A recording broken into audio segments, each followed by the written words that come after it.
Hello there. Welcome to Nowhere to Hide. I'm Brian Hyde, and I thought about calling this episode something about Idaho potpourri, and then I realized I don't know how to spell potpourri. So instead, we're going to talk a little bit about some of the hot button issues that are going on today. That is easier to say than potpourri, but you might be surprised at some of the things which are issues to follow now, not because they're super headline grabbing at the moment, but they will be in the not too distant future. I'll explain coming up. All reporters are biased, the Idaho Press Club are biased, all media, newspaper, radio. To be completely blunt here, Brian, and there are plans to expand indoctrination. That's right. Well, Idahoans are also concerned. Horror shot. That line would be moving a little bit farther west. I'm like crying. Nobody wants to see Dark money is influencing policy in our state. Well, that's not how this works. Once again, welcome to Nowhere to Hide. I almost feel like I should ask you to put on a pair of track shoes because you're going to have to run to keep up with me today. I have so much to cover. This is all relevant stuff, and I hope you'll find it useful. It's more a matter of me here. I'm going to drop a few crumbs here for you. If you want to find the rest of the feast, some of this you'll have to suss out for yourself. But these are issues that we're aware of that perhaps you should be aware of as well. I don't know if you saw this, but earlier this week, the White House announced that it was preparing an executive order to punish banks for discriminating against conservatives. And that's good news in the sense that it's been happening at the national level actually for some time. Particularly, it started during the Obama administration. But conservative businesses, gun stores, cryptocurrency companies, and so forth, found themselves being debanked for various questionable reasons, but mostly because in some way they were perceived as perhaps a threat to the standing order. But then through various regulatory means and the federal regulators, these banks were persuaded, hey, you can just drop these people without any problem. Well, the president says that's going to end. But isn't this interesting? Idaho led out on this. As the Idaho Freedom Foundation pointed out, we're proud to say that Idaho led the way for this past session in prohibiting the debanking of citizens merely for their political or religious affiliations. And so thanks to Senator Kelly Anthon and Representative Josh Tanner for sponsoring Senate Bill 1027. Now, you might be thinking, well, good. Then we're out of the woods here in Idaho and banks can't do that to us. And I've even heard a few people say, well, that's why I stick with a credit union. All right, well, do you read the fine print? Because for instance, if you bank with Frontier Credit Union, check this out in the fine print of the legal agreements, prohibited payments. When you sign up for an account, you agree not to use the service for payments that violate the law of any of our policies. So presumably you're fluent in all of their policies. So that would include payments for gambling, illegal substances, hate promoting goods or services. You got to ask, according to whom? I mean, if I say sir because the person on the phone has a deep voice, have I committed a hate crime if in fact it's a transgender individual who doesn't identify as sir? You see how this could get a little bit muddy?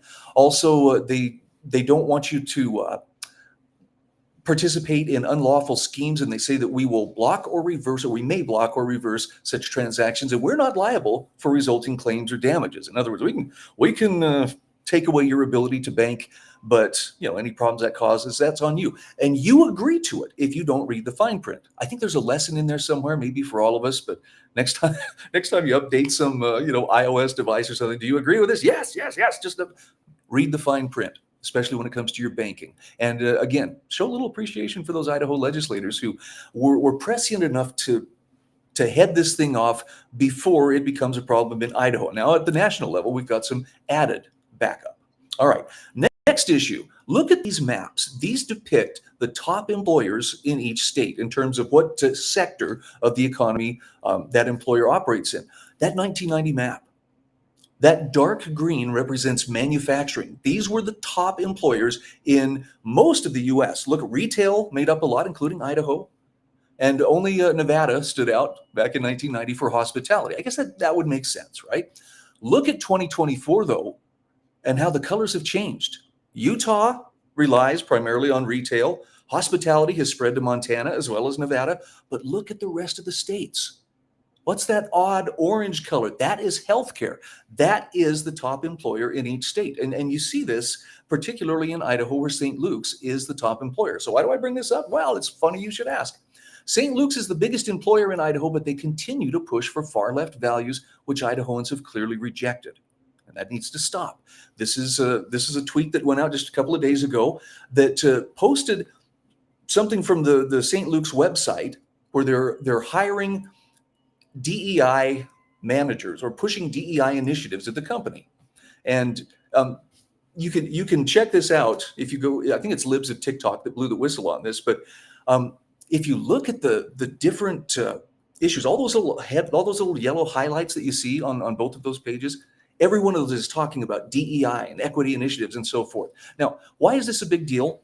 Okay, it's not like, well, they're a private company, right? In a sense.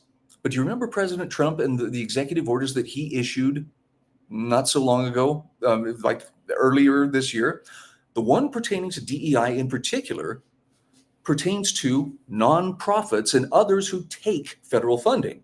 So to the extent that St. Luke's takes federal funding, and I'm guessing they probably take a little bit, they may be running into, this doesn't mean that they're going to go after them criminally, but maybe they see their funds curtailed as long as they continue to push those left-wing things like DEI. Kind of fascinating stuff, but something you should know about the largest employer in Idaho. Yeah, there's a little close-up of it. Look at all those things. Okay, so we want you to align sourcing strategies with DEI and ESG initiatives. Okay, just, whether you agree or not with President Trump's orders, they're skating onto the thin ice and calling for everybody to look at them. Interesting stuff. Okay, next topic, abortion. Like I said, this is not a huge issue right now, but the newspapers and TV stations, Idaho's legacy media, is in the process of softening up the populace for an upcoming abortion initiative. And they're going to start the signature gathering anytime, but next year they're hoping to get it on the ballot so that Idahoans can go to the polls and, vote for abortion, which presumably is, one of the greatest freedoms known to man. Now, I don't mean this to sound like I'm disparaging, all Democrats are like this, but I did stop by the Democrats booth at the fair and talked to a couple of very, very nice ladies. Really, they were extremely kind, but it just shocked me to look around that booth and see how prominent the stickers and the little posters and all the little promotional things they had. Abortion probably constituted about 80% of the materials they had. That's the hill that they want to die on. And, so this is what's coming. And here's how the populace is being softened up for it. Look at that headline. Doctors left Idaho after abortion ban. Study confirms. Oh, well, they told us that the doctors would leave if we passed this. Oh, this is terrible. Why did we ever want to stand up for innocent life?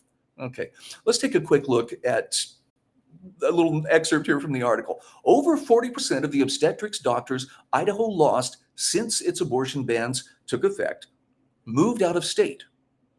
All right, well, clear enough. They're either here or they're not. Fine. More than a fifth retired. Okay, so there's 20% that just simply said, you know what, I'm done practicing medicine for whatever reason. Some narrowed their medical practice to focus to either gynecology or anyway, they got out of obstetrics. They stopped practicing in rural areas. These are some of the reasons given why.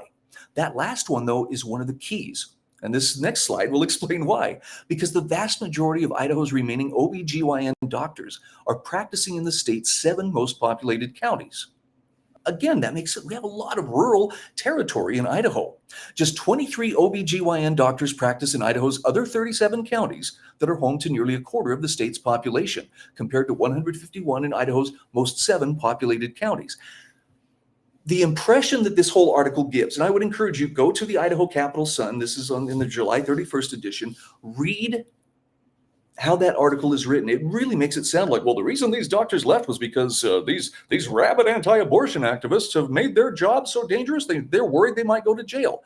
There may be some doctors who feel that way, but the vast majority of reasons why either hospitals stop offering those OBGYN services or these doctors move away is because they don't have enough patients, as in patients to work with in these areas. It's not economically feasible. It's not a matter of, well, they took abortion off the table for all but these very limited cases and I just can't do my job. Be cautious and understand that there's as much mental warfare as political warfare going on. They're kind of part and parcel with each other, but don't be fooled. All right.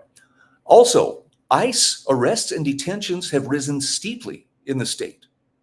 Now, not everybody's going to call that good news, but when it comes to taking taxpayer money and providing benefits for people who are not supposed to even be here in the first place, That's a pretty serious issue. So let's look at some of the numbers of where those increases have taken place. This is from the Idaho Capital Sun from August 4th. ICE detentions in Idaho rose by 54% in the first half of this year compared to the first half of last year. And they give the example in the first 6 months of 2024, you had 321 detentions reported in immigration detention centers in Elmore, Jefferson, Gooding, Blaine, Cassia, and Jefferson counties. Now, for that same period in 2025, there were 496 detentions. 321 to 496. That's a pretty big increase, but at least it's not like, oh, there were thousands and thousands more, 100,000 more. It's still a pretty significant increase in the sense that enforcement action is taking place. And I know that makes some people unhappy, but for others, it's about time. As far as the arrests, they increased 797% in 2025 from the same period in 2024.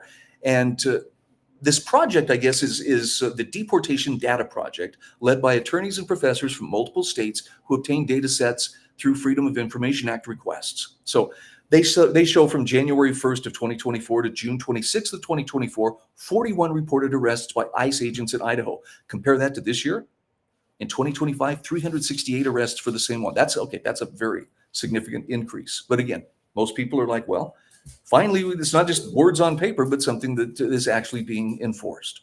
One last note, I want to encourage you to go to idahofreedom.org, and I would love for you to click on this article, Nampa's Ford Idaho Center, a multi-million-dollar giveaway.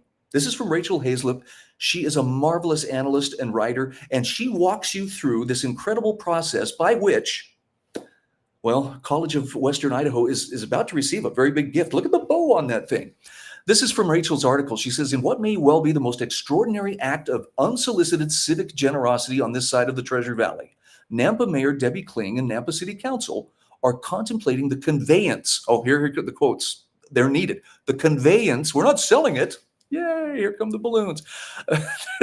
Of the Ford Idaho Center to the College of Western Idaho. No appraisal, no payment, and utter lack of transparency throughout the process of consideration. Why would they do that? Why would the public be shut out of this? And well, the answer is because they kind of have their progressive values and curricula and anyway, connections are nice and sometimes can get you something at the taxpayer's expense. In fact, it's like handing them a gift and saying, here you go. And the taxpayers will continue to support this, into the future. That really is quite a gift. Rachel says, let's be clear. This is not a sale. It's not an investment. It's a gift wrapped in public statements. And if the city were serious about acting in the public interest, she says it would start with transparency and at least put the plan up for public approval through a public vote. Like I say, there's much, much more to this article, and Rachel goes into great detail to connect the dots. But if you live in the Treasure Valley, if you live in the Nampa area, the question is, do you have any influence over these things? Does it matter? If you're the kind of person who says, well, no, not really. Okay, well, roll over and go back to sleep. Your government will awake you when it wants you. But if it does matter to you, that's the kind of stuff you have to pay attention to. Hey, you've got some people on your side here, Rachel being one of them. And of course, the Idaho Freedom Foundation and yours truly. I'm Brian Hyde, and this is Nowhere to Hide. All reporters are biased. The Idaho Press Club are biased. All media, newspaper, radio. To be completely blunt here, Brian, and there are plans to expand indoctrination. That's right. Well, Idahoans are also concerned. Horror shot. That line would be moving a little bit farther west. I'm like crying. Nobody wants to see Dark money is influencing policy in our state. Well, that's not how this works.